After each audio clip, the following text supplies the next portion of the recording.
Taya, thank you so much for stopping by today. Thank you for having me. Okay, so let's start off where you are right now because you're the founder and communication strategist at TIEJA Inc. Communications. So tell us what your company is and what your role there entails. We are a boutique communications firm specializing in communications, like I said, crisis management and PR. And as for where I am, I recently relocated from Toronto, so currently sitting in small town Brant County. Okay, so that is a great segue. We're going to pick it up later, but let's go back to the beginning. Where are you from? This is home for me, so kind of a full circle moment. I came back home after 10 years in the city now. And so what was it like coming back home to small town, especially after spending 10 years in the big city? It's such a contrast. I'm such a small town person. I mean, this is how I was raised, of course, and it's I love it here. I love the small community feel. I love the rural, um, industry here. It's great. I absolutely love coming from a small town. So going to the city was actually a massive culture shock. It took a while to adjust to, but once you find, your groove and you get exploring and meeting new people, it's exciting to immerse yourself in a larger city. But my heart's always been kind of back at home, so it's nice to come back. So you mentioned that there was some culture shock moving to the city for the first time. You're speaking to someone who spent most of his time literally in suburban Toronto, and I don't have the same reference point you do. So what was it about moving to Toronto in the big city that really shocked you at first? There's just a lot going on in the city. Here it gets kind of quiet at 8 or 9 p.m. and in Toronto, there's noise all the time. There's things going on all the time, which is great. The entertainment there is great. It's just a different lifestyle. So it was hard to get used to that constant, hustle, we'll say, the constant go, go, go. Which is great career wise for meeting people for, like I said, entertainment wise. But it's nice to just kind of relax and get back to a more, um, just quieter neighborhood. I can't imagine you missed the traffic. Oh my gosh, don't get me Yep. started on the traffic. Well, that's the whole irony of like moving back to like a small town like you did. Like you probably have to drive further to get to where you want to go, but it's faster because there's no traffic. You could getting from one end of Toronto to the other, and it's the constant, you know, saying in Toronto, if you live on the West End, you can't be friends with someone on the East End because it's Yes. of a drive. And you could truly getting from the West End to the East End in Toronto, you could drive from Toronto to my where I am now, which is an hour and a half, 2 hours. It would take the same time, and it's a massive, kilometers wise, it's a much different distance. I ask all my guests what their interests or hobbies were growing up. And usually when we're doing our pre-planning, I get a really interesting story about the number of things that they like to do. You gave me one word, sports. Please expand on that. I was simple. I loved sports, but many different sports. So I did everything from I was a competitive dancer to playing ringette to field hockey and volleyball and rugby and any sport, track, anything athletic, I loved. And that really was all of my free time was immersed in sport. And I love it. I think sport really sets a great foundation for careers in the future, building relationships. I love a team dynamic and a team atmosphere and coming together to work for a common goal. Confidence and preparation as well too. Like let's go back to the first thing you said, competitive dancer. So what type of dancing? Like tap, ballroom, folk? I'm throwing out there everything I know. I went to an Yeah. arts high school and my wife's a dancer, so I'm throwing out what I know. Tap jazz ballet was the kind of Tap jazz ballet. yeah, it was great. It teaches you discipline, consistently showing up, putting in the work to work towards your competitions and see it. You build a lot of confidence getting up on stage as a younger girl and performing in front of complete strangers. I would say that absolutely builds confidence. When you look at all the different sports you played growing up, which one was the one that you invested the most time in? And I'm not just talking about like on a day-to-day basis, but like when you look at your whole childhood, like which one were you at the most? Oh, it was It dance. was dance. Yeah, dance is quite the commitment. It is, yeah. And thankful to my parents always for having. It's quite an investment. Dance and hockey, I think, is what every sort of Canadian kid, their parents is the two most expensive hobbies for kids, and really thankful for them that they were able to invest in that for me, so that I was able to enjoy it. Two different ways of scoring success though in those sports, because dance, and correct me if I'm wrong, it's same way as figure skating, and I think most people would be familiar with that, where you've got judges giving you a score versus field hockey, where did you score or did you not score? Like there's just that total score that you can't get around. So was it easier to adapt to one versus the other? Because one is a lot more subjective, and I hate saying that, but I know that dance, there's some politics in it. So I've heard. Yes, there I won't deny that. Absolutely. I think I enjoyed sports like field hockey more. It's a little more dances. You're not flexing as sort of more aggressive, or it's a different sort of competitive muscle that you're flexing, if I can phrase it like that. So I enjoyed the more competitive nature of something like field hockey, where it's objective, right? It's how many goals you score, and that is the score, and the winner is the winner. Where dance, as you said, can be quite subjective. You're getting judged on a variety of different categories, and based ultimately on the judge's sort of opinion about how to mark you. So um totally different, competitive, sort of aspects there, but I think both were, you know great to be a part of in their own ways. Your first foray into the working world was the type of job that most people on this podcast have done, and it was babysitting. How did you get involved in that? Yeah, I think every kind of younger, you know, person, I think a lot of girls especially get into babysitting. We had a family friend, and they had kids that were a few years younger than me. So, and they were right down the street. So I would go, sort of watch them when they needed it. And it was a great, absolutely great first job. What did you learn about yourself and what you like doing from babysitting? Good question. I had never really been, I guess we'll say, responsible for anyone or anything. We never really had pets growing up. So when you're babysitting, you're obviously responsible for others. And so it's a maturity. You develop some maturity, I think, from that, making sure everyone's safe and to school on time, and these sort of things. So certainly maturity, I would say. What about patience? That's got to be in there too. True, true. Fortunately, the kids I babysat were pretty good. So there were I can't recall any sort of moments where I was frustrated or anything like that. So I was fortunate in that sense. Why did you choose to attend Wilfrid Laurier University? And tell us about what you did when you completed your Bachelor of Arts. Hmm. Um, there was some people have aspirations of the university they want to go to, and that was never really me. At first, I didn't even think I was going to go to school, simply because it was not something I could afford. Certainly, my family couldn't afford. That was just the reality of the situation that we were in. So I, for a long time, never thought that I was going to go to school, and one thing led to another, and I said, I want to do this and I'll figure out a way. And I got the student loans, and I just so happened to have friends that were at Laurier. And so I had a place to go and stay and live, during the school year. So that was the draw.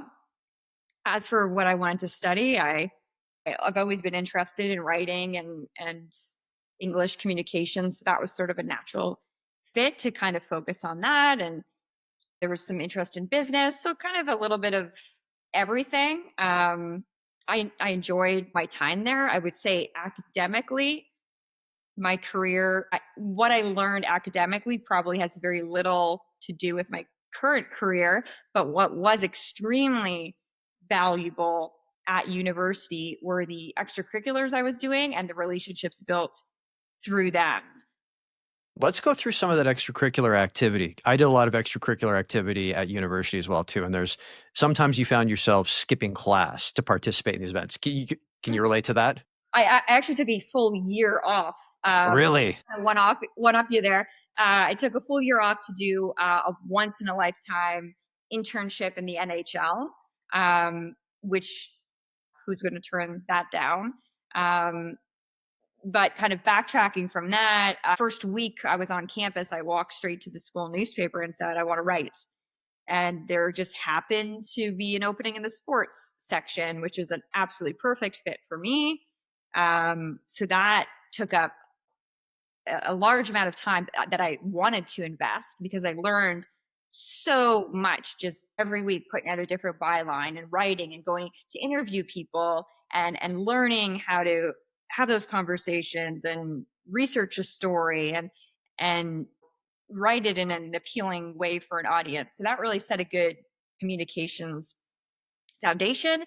And then we started working on the radio program at Laurier, which had been went kind of quiet for a while, and we worked to revamp that and volunteering broadcasting for the local Rogers station, which then led to the OHL, which led eventually to the NHL. So that was really the focus of my time there. The studies were great, but I would say certainly those extracurriculars were incredibly valuable.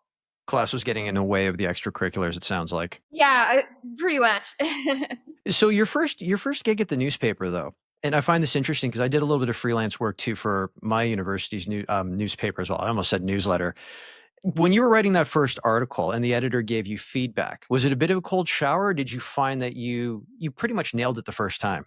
No, there's always feedback, and I love feedback because what better way to learn, right? So when you get that first article back and it's all chopped up in red uh, Mm. edits, you just, at least for me, I just soaked it in. Like you learn all the little intricacies of, grammatical styling, and um, so it certainly wasn't A+ mark on the first one, that's for sure. I also worked at the school's radio station. What was it like hearing yourself the first time you were doing a show or covering it? I know. Were you like this? I was like, is this what I sound like? People have been talking to me and listening to this guy talk for years. I don't know Yuck. if I'm still like that. I don't know I'm what. like that too. Like when I love doing this podcast, but when I have to edit these things, I'm just like, how does the guest even remain with me for the duration of recording? So It's always far worse than we think it is. There's it some is. phenomenon to that I've read about, but I think a lot of people experience that. I do. So you've already brought it up, but let's touch on your internship that you took a year off of school from with the Ottawa Senators. It's Senators Sports and Entertainment. That's the company. Yes, yes. So let's start first with how did the opportunity present itself? So it was a friend of a friend, I think, that had mentioned, "Oh, did you see this opening?" They knew I loved sports, and I, was pursuing communications and wanted to work in sports. So they said, "Oh, this came up. Um, I know the person that's sort of hiring. If you want me to make an introduction." So I said, absolutely, jumped on the opportunity. My resume made it first through the first screening, which was great. And then it got to the in-person interview stage. And I was in Waterloo and this was in Ottawa. And I was already sort of struggling sort of financially at school to put myself through. So it got to a point where I said, can I even really afford to even go to Ottawa just for the interview, let alone move there? So I had incredibly amazing roommates at the time who, when they heard about this, all pooled together to buy me this Greyhound bus ticket, which Greyhound no longer exists, but to buy me this Greyhound bus ticket to go from Waterloo to Ottawa to interview for the Senators. So I was on this bus for God knows how many hours to get there, and went to the interview. I thought I nailed it. And a couple days later, I got a call that I had been accepted, and that was that. And it was truly the career.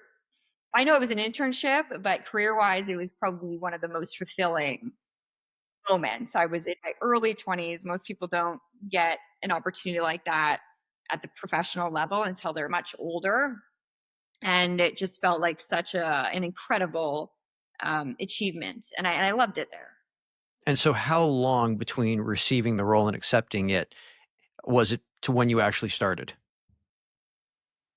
I don't actually remember. It was it was a fairly quick move. Like I had to start looking for a place and you know getting sort of my logistically getting things in order.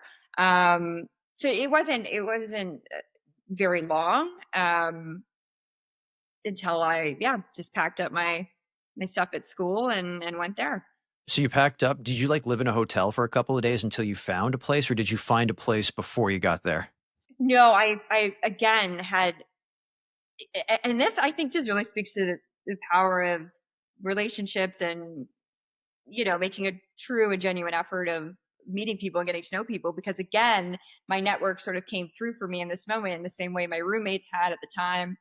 Um, but a friend of a friend happened to have a house that was going to be sitting empty for the exact period of time that I would be interning for.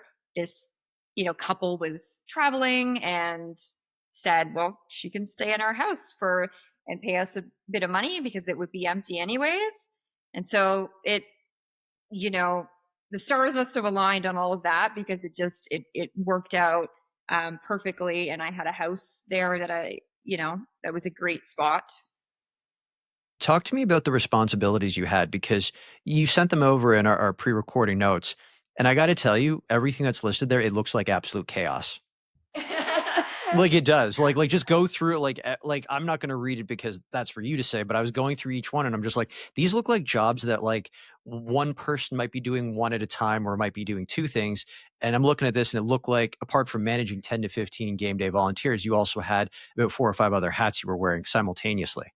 Yeah, I think first of all, in a role like that in the NHL, you're kind of there's a lot happening with everything from player trades to injuries to there's a million things happening, whether or not there's wins or losses. You've got 20, 30 guys, who knows what's happening sort of off the ice as well. They're like PR wise, communications wise, there's a lot happening. So I think sort of first thing is that's the wearing sort of many hats and having to be versatile is part of the gig. But I think the second part is also as an intern, you're kind of just jumping in within the communications department, but you're jumping in with who needs support. So I was doing a little bit of everything from helping prepare the media kits to writing various scouting reports. For example, I would have to uh, call the players that were,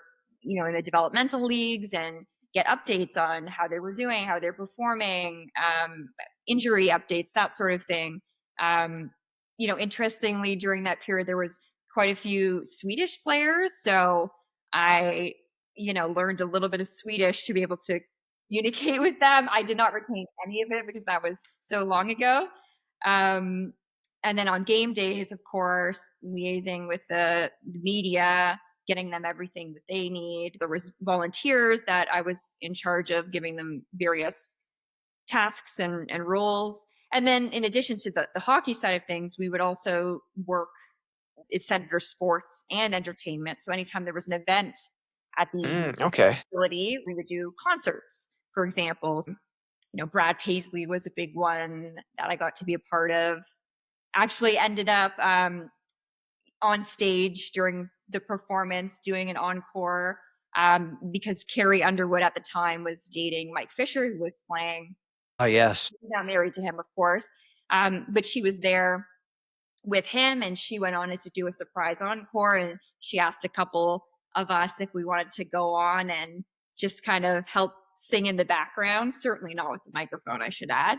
But yeah, like I said, like literally no 2 days were kind of the same. There was always something exciting going on. So this is your first foray really into like professional sports management, we'll say. Was it everything you thought it would be? lot tougher. Not that I didn't expect it would be tough. You know, you're going to the show, as they say, right? But I'll tell a funny story about my boss at the time. But he was tough but fair, I'll say, and he taught me so much about this industry, the politics, the expectations, and that to me was such an adjustment. Again, coming from a smaller town, and just perhaps understanding the PR world entirely, understanding the dynamics of how to carry yourself, the etiquette, how small things can become big things if they're not managed properly. So what I learned from him, like I said, tough but fair, and that adjustment to just understanding, okay, if you want to work at this level, you have to operate at this level, right? And probably the biggest thing was you're you cannot be a fan. I think that the biggest lesson, if I was to summarize, there were many lessons, but the biggest one was probably so many people want to work with sports because they love sports and they're sports fans. You cannot work in sports if you are seen as a fan because you're just not taken seriously. So that was an adjustment, of course. Seeing something, a play happen on the ice, for example, and being like, oh my gosh, that was incredible. But you have to, reserve that, stay professional. Yeah. Takeaway was you can never be a fan. Was there a particular like on ice moment or a game that you were there for that you can draw back on based on your experience? Like it's just a moment, kind of like working the Super Bowl or something like that, where you're just like, I was there when that happened. Was there a moment for you with the Senators where you were glad you were working that day and that moment's going to be with you forever? I hate to say this, but the year I was with the Senators, they were awful. uh, they were objectively having a really bad season. So, in that sense, I will say I probably expedited my learnings about PR because there was so much sort of turmoil happening, right? So like lots of spin then, I guess. I want to say Can I? Okay, I can't call it spin, I guess. All right. I guess that's a dirty word now in PR.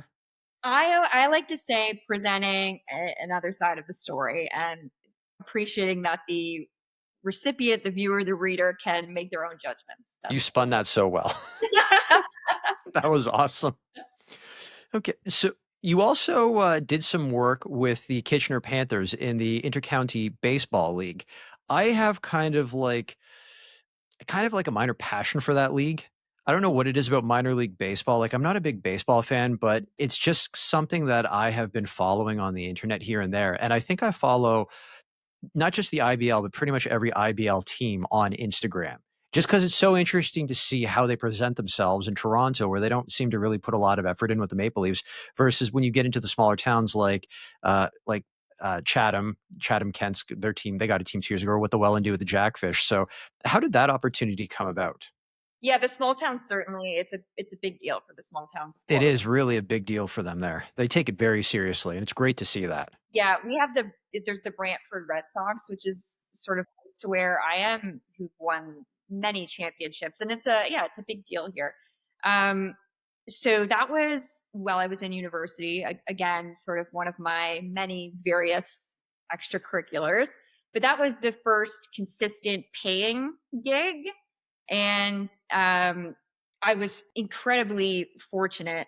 And I say fortunate because I'm grateful, but I also worked my butt off for these roles. So I think it's one thing to be grateful for the opportunities you're presented, but I think hard work, creates opportunity at the same time. So I was actually, I guess you could say overall my title was communications manager, but I was, you know, this was they didn't have a dedicated role for this. And I wanted to do more work. I wanted to dig my teeth in. So I was doing everything from helping build the website to helping fundraise to my game day role was actually scoring the games, Okay. which every other scorer in the IBL was 50 plus male was usually the demographic of who was scoring games, and deciding what's a hit and what's an error were judgments that I was making and helping tabulate the statistics. I'm not a maths person, but I love statistics. I was so involved in that role and loved it. So it was a great gig, had great summers doing that, and was able to do it while I was studying. So going back to being the scorer, let me get this straight. It sounds like you weren't just taking in like every person that crossed home plate. Like it was like every little detail, every ball, every strike, everything. And like you said too, like baseball is a very statistics heavy sport.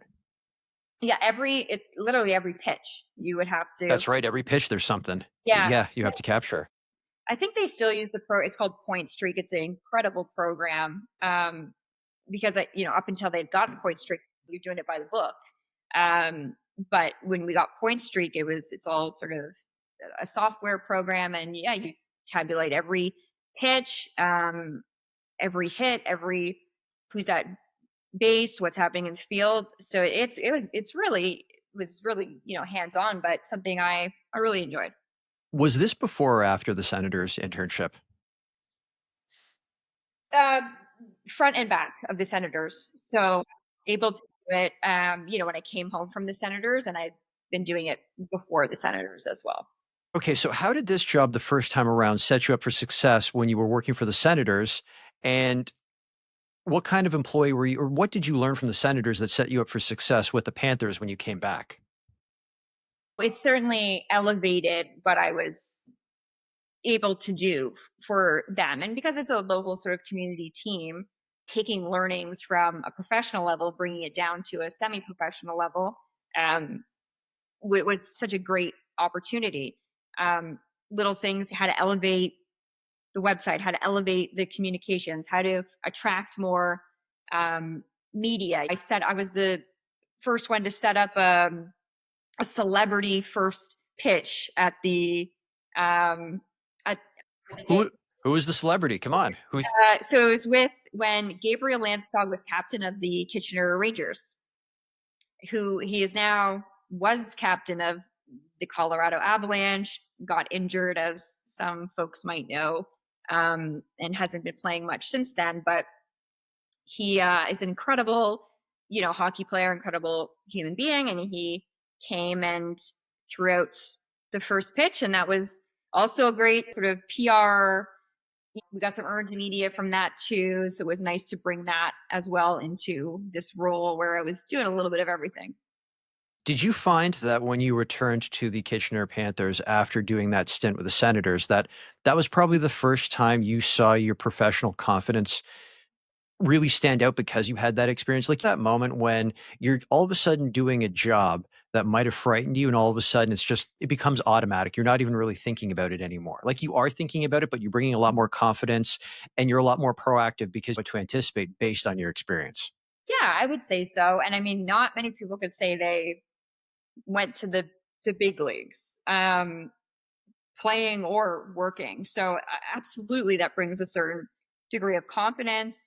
But I think like what's more, like if you're able to perform in that scenario, like it's one thing to go there, but if you kind of flop, well, Mm. I would say that kind of lowers confidence.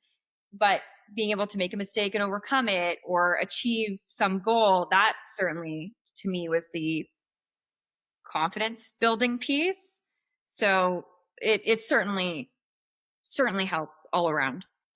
After that, you went freelance and you were doing work with, correct me if I've got this, correct me if I'm wrong, but the Canadian Hockey League, and you were also working for Sportsnet as well, doing freelance social media work. How did those opportunities present themselves? Or how did you put yourself out there to get those opportunities? Again, because they are freelance. Yeah, during this period of university, like I was hungry. I mean, I still am. That's just my personality. If I set my mind to something, I am so committed to achieving that goal. So I just in university, I was so hungry. So I would go after any opportunity in the sports field that was a fit for me. Um, so I had incredible freelance opportunities. OHL was one of them. CHL and Sportsnet were sort of intertwined. I think that's probably the funniest story about how I got that gig. Is I was also freelancing for Hockey Canada during this time, writing articles about various events. And I was in Calgary for the World Juniors, actually, which was probably one of the more pinnacle events that I had covered. So I was in the press box, and I knew the Sportsnet was just starting this Sportsnet Friday Night Hockey, where they covered the CHL games. And having done the OHL stuff, I knew that there was an opportunity there. And because this was a new program, I knew I wanted to get involved in it. So I found out that some of the team that would be working on this broadcast was also at the juniors covering the event. And so I saw the one in the press box, and we were in sort of different areas because he was broadcast and I was doing written articles. So when the game ended, I went and I waited. There's only one elevator to the media section. And I waited by the elevator until that broadcaster that I wanted to talk to came to take the elevator down. And he went on the elevator, and I went on the elevator, and it was just us two. And I literally gave him an elevator pitch in the elevator. Nice. And I said, look, I want this job. Here's what I can do for you. Here's why I'm qualified. And at the time I said, like, at the time they didn't even have Twitter accounts. Like, and this was, domain that I knew and I owned. And I said, look, like, let me help you with the socials. I know this industry. I know these teams. I know these players, and I can help you with the digital side. And I said, Hockey Canada, OHL, NHL, I'm qualified. Give me a shot. And so I took his contact. He gave me his contact, and I gave him mine, and I, emailed that night, and he said, sure, we'll give you a shot. And it was, I loved being a part of that team and traveling around to the various OHL games and helping with the broadcasts. And it was that elevator pitch, like I said, that got me there. So was it just the OHL games, or did you go out to the Maritimes for QMJHL or say even the Western Hockey League too? I didn't travel to those locations, but I would still prepare game day kits for the broadcast crew. So I would go through the socials and uncover, interesting sort of storylines that they could then use in their interviews with the players.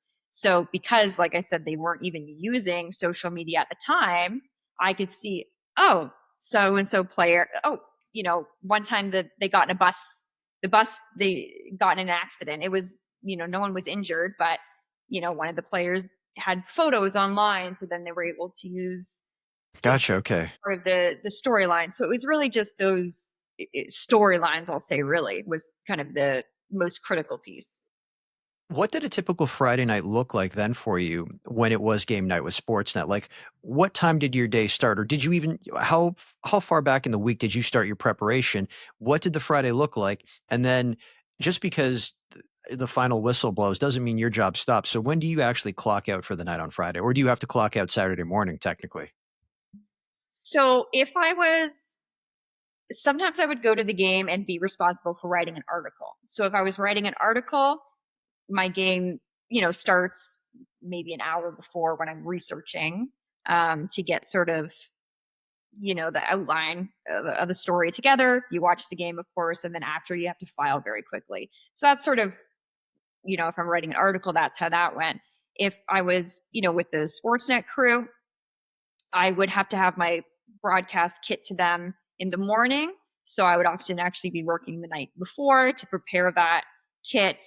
And then during the day, there wouldn't be much activity. I would go to the game at night, and I'd be going around I would actually be going around the arena, finding, again, interesting people in the crowd that could be interviewed um, as part of the broadcast. I would be live tweeting the game. Again, they didn't even have a channel set up to tweet. It's so, we think of it as such a common thing now, right? Mm-hmm. You can go online and you could see the score or an update on Twitter. That literally did not exist in 2010, 2011. It literally didn't. I had to like advocate for, let me set up your Twitter account, and getting so much pushback about, we don't know if this is a real thing or not. So at that time, I was using my personal channels to be live tweeting the games. It's bizarre to think about. I know it seems very antiquated. Like, what kind of conversation do you have to have with someone to say this is going to catch on? Like, it's already caught on. Yeah, it's just so wild in that amount of time that it is so commonplace now that of course you'd have a Twitter account, of course you would live tweet the game. But back then, we were pioneers, I'll say. It's funny that you bring up live tweeting the game because years ago, there was almost a potential lawsuit in, I think it was in the United Kingdom, where the BBC would be covering rugby matches. And if they didn't have the rights to broadcast the rugby match, they would do something called live text. And you know what I'm talking about, but I'm speaking more or less to the audience, where they would have a web page, wouldn't be Twitter or anything else, a web page, and like every 2 minutes, a journalist on the ground would update with, this happened on the pitch, that happened on the pitch. And then I forget what the governing body for rugby was in the United Kingdom, but there was almost a lawsuit because it said, hey, you can't talk about this in real time because someone bought the broadcast rights. Like, they really thought that that simple live text, like what you were doing on Twitter, was going to be a threat to a full blown broadcast. Yeah. Like, it's not a thing right now. It's like you said, it's so antiquated to think like that. But yeah, that's what was happening back then. Yeah, there was, it's kind of, you saw it a bit when TikTok came up, and it's, people adapt to certain things. Some are more comfortable with, trying new things. Others aren't. But yeah, it is funny to look back at that time. Yeah, my favorite story from my time, because I used to work at CBC, I was on YouTube and it was like 2009, I think, or 2008. And one of the old school TV reps was just like, do you think this YouTube.com will catch on? And at this point, it had already been bought by Google. And when it was bought by Google, everyone started suing them because they're like, great, all of this copyright content, Google has money, we can sue them. And my line to him was, I think it might catch on if the kids get into it and stay with it. I was just like, my God, no. So Early visionary, it sounds like. y- absolutely. So, okay, so let's bring everything full circle. The idea for TIEJA Communications or TIEJA Inc. Communications, I gotta make sure I get this right. Sorry about that. Where did it come from? Was this an idea that you had an aha moment about? Was it marinating for a while? Like, let's start from where that came from before we go deeper into it. Yeah, so first I'll address the TIEJA Inc. Communications, which is so wordy. You're TIEJA from TIEJA Inc. When I went to start this business, I genuinely did not know I would be starting this business. I was freelancing. I happened to get enough business where my tax preparer said, you have to start charging tax, like you have a business. And I was like, what? And it was truly when I went to file, what is the name for your business? And I'm like, what is the name for my business? I'll just name it. My Well, that's where it came from. It was just like the gun was against your head. You've got to get it. You've got to incorporate, and that's what it was. And it was also at the same time an SEO play, because if people wanted information about my business, instead of trying to make a whatever name I came up with, trying to rank that competitively, the SEO to rank that would be far more competitive than my name, which is such a unique keyword. If people want information about the business, they could find it that much easier. So it was also an SEO play. So kind of two sides to that. Taking a step back, why this route? So I left the media world, just not in a good place. I'd had 10 or so great years there of, like I said, hustle and just hungry to do everything and immerse myself and be the best I could be in that role. And I really did achieve quite a lot for my early 20. I wasn't even 20. I was 24, hitting my stride in that world, which is, most people work their lives before they hit some of those milestones that I did. So I had incredible experiences in sports, but I also had some really challenging ones, especially as a woman in this world in hockey. And I'm sure we've all seen the news lately about these various stories coming out of the hockey world. So I will say that was really challenging for me. And I went through some personal stuff that gave me a exit from that industry. And at the time, I was really like heartbroken, but it was a blessing in disguise. We'll say now, hindsight's always 2020. So after I exited, I really had no idea what to do or where to go. I knew what I was good at, which is, communications, pretty decent with stats, good interviewer, good PR, so good digital, social. So I went to a couple, just almost temp gigs at various marketing agencies, and that really wasn't going anywhere. So I got laid off from the last position, which was, I was only there for a couple months, not even, but at least when I got laid off, I had a little bit of severance to float myself to try freelancing. And the goal of freelancing was no more than to make enough money to pay my rent. Truly, that's all. That was the only objective in my head. You hear founder stories where they're like, I knew since I was a young child that I wanted to start this business. But the more founders I meet, that story is so romanticized that there are so many founders that stumble into something that had a pain point and solved it and became a founder. And I'm certainly in that bracket of people. So like I said, I was kind of taking any gig that I could with no real plan.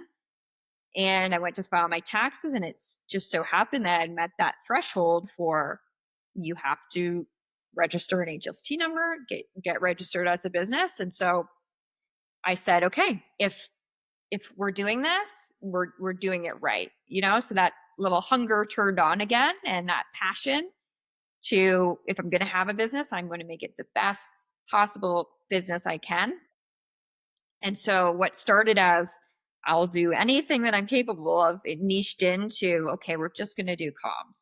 Niche in, okay, we're just going to do PR. Niche in even further, I have the skill set to do crisis comms. So that's going to be the focus. And I made that critical decision. Best decision I ever made was to focus on crisis comms the year before the pandemic hit. Oh, there we go. Okay, perfect setup. It was like I said, the best decision I ever made, because my career catapulted. When the world was in crisis and they needed crisis support, I was able to help. I was able to deliver. And I think it put me on the map as, a reliable crisis PR consultant firm that was able to help. Do you think your career in sports set you up for success in crisis management? And I want to throw it out there because when you work in sports, you you're not really beholden to a 9 to 5. Like you can't do that. And when a crisis happens, it's like, well, hell, manage it between 9 to 5. No, you won't. You chop everything and you do it right now. So do you think working those crazy hours in sports set you up for at least what a day would look like in crisis management? Absolutely. I think there's a certain personality that prefers a 9 to 5, and a certain personality that doesn't. And I've never been a 9 to 5 person. So I thrive in more unpredictable schedules. I certainly think understanding that you're not going to have evenings and weekends. Certainly not if you're in sports. Absolutely. And working holidays. Exactly. Yeah. You're in the NBA Christmas Day or even the NFL Christmas Day Yeah. right Those there. trade-offs you make, that's Mhm. the hard work you get in to be in the privileged position of working in those environments. And so I think it absolutely translates now. I have the privilege of having a business. I put in the hard work to be able to do what I do. And the nature of crisis is exactly what you said, is it doesn't have a schedule. Sometimes I'll get a call at 11 o'clock at night on a weekend, and it's like, okay, we got to go to work.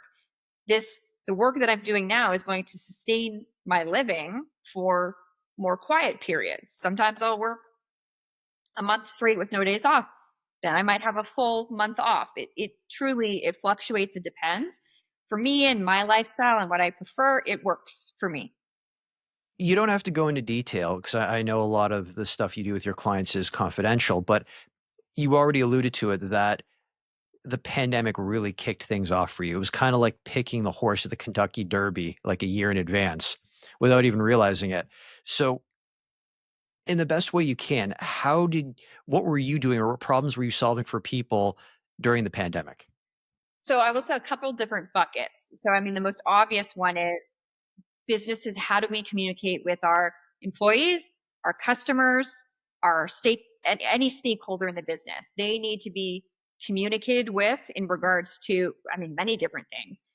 The health updates, how this impacts our business, how what what we expect of you as an employee, as a customer, um, why if we expect you to be masking or vaccinated, like all of this has to be communicated. It's one thing for the government to put a rule in place, but then that rollout comes at the local level, we'll say, rolled out through various businesses. So that was the first one. So how do we communicate this? How do we get buy-in? How do we keep team morale as decent as it can be in this really awful time?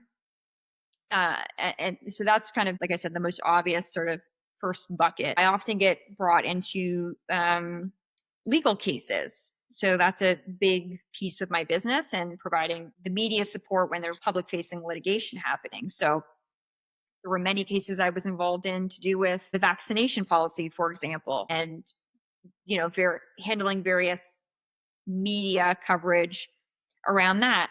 So it was, you know, it was a chaotic time.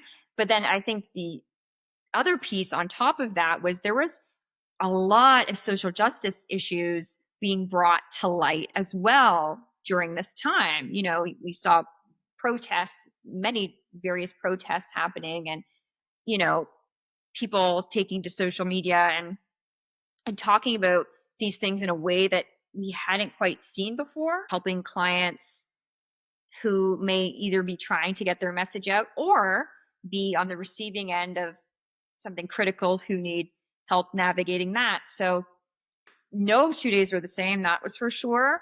And the world was in chaos, and it was, I will say, quite fulfilling to be able to at least play a small part in helping, some businesses, some people to help them navigate that.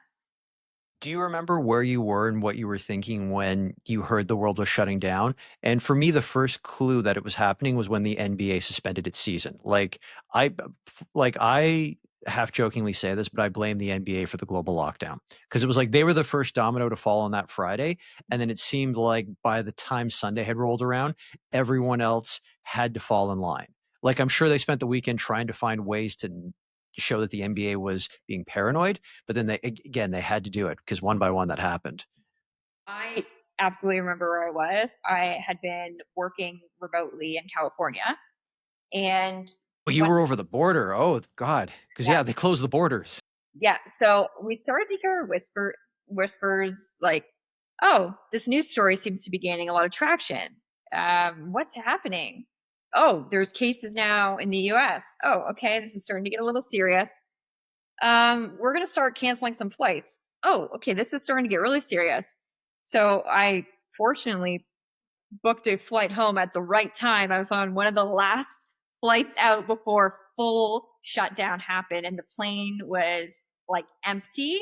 And when I was sitting on that empty plane, I was like, this is real. Like something, this is big. Had to fly during the pandemic as well too, and the plane was like 30% full. Like we were like laughing at the people in first class, the few of them, like, why did you pay premium for a big seat when the rest of us got rows? Yeah.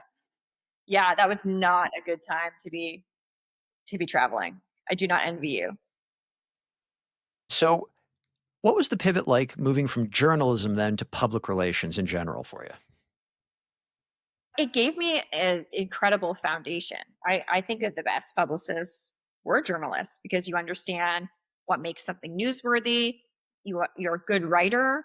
You can, relate to when you're trying to get, earned media, when you're pitching a journalist, who better to do it than somebody who was one and understands this is what I need in an email. This is what I need in my inbox in order to believe that this is a story that's worth covering. So I'll say it certainly laid a great foundation.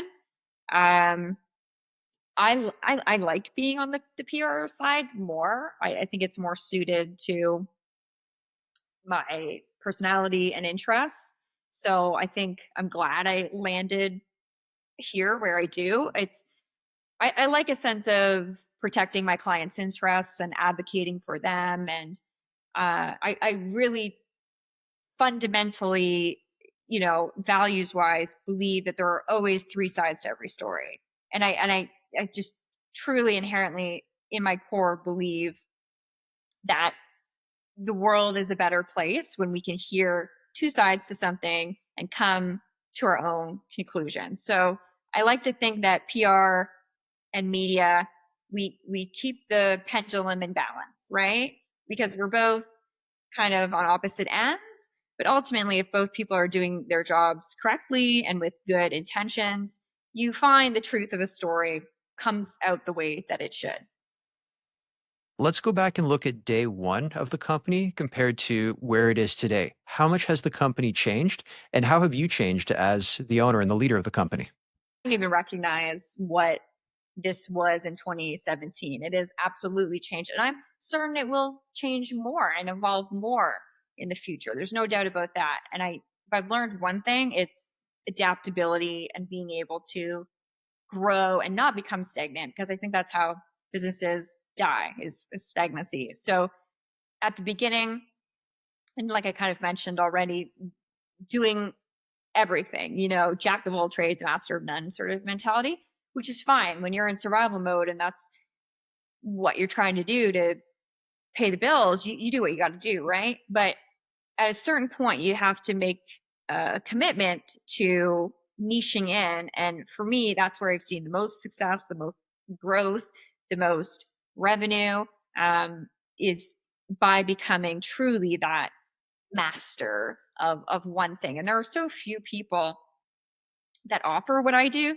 particularly like as a solo consultant. Like there are the big firms in Toronto, but the average person can't afford a six-figure firm to help them with their issue. If you're a small business, if you're an influencer, I work with a lot of influencers who maybe put out content that wasn't well received. You can't afford that. That's just the reality of the situation. But for someone like me, those are the types of clients I want to work with that they can afford me. Learning to really niche in, I think, was critical for me. Okay, you said something interesting. So you're a solopreneur. Is that safe to say? Yeah, we'll say that. Okay, how do you take a vacation then? Like, how do you unplug from your business if you are your business? That is the $1 million question. I struggle a lot with that for because I enjoy my career, I enjoy work, I am passionate about it, so I don't crave time off. I'm the type of person that has to plan a vacation. Like that's not me. I truly enjoy what I do, and I think if you are a business owner, you have to. That's part of it. But I think the other piece is I've learned when I do have to take a step back, because while the pandemic certainly springboarded things for me, it led to incredible burnout where I had to cold turkey stop taking clients for like 6 months because I was so over capacity and so overwhelmed. And I'd gone so hard. Like I compare it to like working out where you just completely overdo it, injure yourself, and then you have to take a break while your injury heals. So that was sort of the state I was in. And that taught me that when I have a big client that I'm working with, every client is big. And I mean big in the sense of if I'm dealing with a crisis, it's an intimate relationship with the person because most of the time their business or livelihood is on the line. And they're coming to me in a state of absolute like turmoil. Like, and it's my job to get in there, calm them down, find the root of the problem and fix it, right? So that comes with like a mental, emotional toll dealing with these things. I would say the nuts and bolts of the job is one thing. And there's certainly a lot of hard work that goes into that. But then there's also, like I said, the emotional, mental component where you need to de-stress and let go of that in order to then be able to deliver the same to the next client. So I've learned, that's all to say, that's a long way of saying, I've learned that after I have a big client, a heavy, commitment, that I take at least a week off where I go completely cold turkey, just set it out of office with referrals to other people if someone's in crisis. And I just take that time completely offline. Like there's no social media, there's nothing. And I've found that to be so important to keep myself at a level where I can perform and deliver to people who are relying on me. There is something to a social media detox. I've undertaken it, like, not all in, but to a certain degree. Like, an example on Reddit, I've completely eliminated the discovery feed and I limit the subreddits I'm on to like very innocent things. I think it's so healthy. Otherwise, you just get completely consumed. It's mind numbing, right? Like the purpose of social media in its best, it connects us, right? It opens our mind. It's an education tool. It can do so much good, but it loses everything in moderation, right? You lose the benefits when you're like addicted to the dopamine of scrolling and seeing some funny piece of content and going through this like dopamine loop. It's truly not healthy if you're doing that all day, every day. It's like a hammer, a tool to build or a weapon to destroy. Yes, that's such a Th- great way of saying it. Yes. I kind of lifted that a little bit from one of the Thor movies, but he wasn't applying it. He was referring to his hammer, not necessarily social media. But look, Taya, this has been a fantastic chat. Are you ready for rapid fire questions? Let's do it. Okay, I always ask people the campaign they're most proud of, but you corrected me. You said no. In my line of work, it's the project. So the project that you are most proud of. Yeah, I mean, I do work on some campaigns, but like I said, it's more project based because people are coming to me in this crisis state. I'll give a recent example. I was recently involved last year in a Canadian sports scandal, we'll say. Um, of course, I don't want to divulge too much out of respect for my clients, but I will say that that was something I was incredibly proud of. Your favorite movie? Almost Famous, hands down. If Hollywood were to make a movie based on your life story, who would you want to play you? I would say Ali Larder because I always get told I look like her, and I love her characters in the movie she plays. If Hollywood were to make that movie based on your life story, what would you call it? I thought about this a lot because I've always thought it would make a really compelling series with crisis management in general, crisis PR. There are a few different series and shows that have popped up. Um, the movie title that I like, that I obviously can't pick for my own because it already exists, is Our Brand is Crisis. I love that movie title. I'd have to think a little more for mine. Was that the film with Sandra Bullock and Billy Bob Thornton? Yes. Yeah, they go to Latin America to run competing campaigns. I think Yeah. it was in Chile or Argentina. So it's like two comm strategists sort of trying to out strategize each other in this political campaign, and it's just a great movie. Your favorite book? There's so many. I'll keep it like old school original. The Outsiders, I would say, if I had to pick one. Your favorite song? It would be Sweet Child of Mine by Guns N' Roses because my dad used to sing it to me when I was a baby. Aw. The best advice you have ever received? Lots. There so I'll kind of there's personal and business advice. So I'll say a personal advice. There's a saying that I don't even know who said it, but it's always a piece of advice I always go back to. And that is to either live a life that's worth writing about or write something worth reading. And I always take that into consideration when I'm just going about my day-to-day life. I think it puts things in perspective in some ways. You could say that. If you could go back in time and give your younger self advice, what would you say? Probably to not like sweat the small stuff, to let things go that are not serving you to, your bigger goals. I think some of the things that I prioritized when we're younger, like many of us do, um, don't help you to reach that next step. So being a little more ruthless, we'll say, in who gets your time and attention.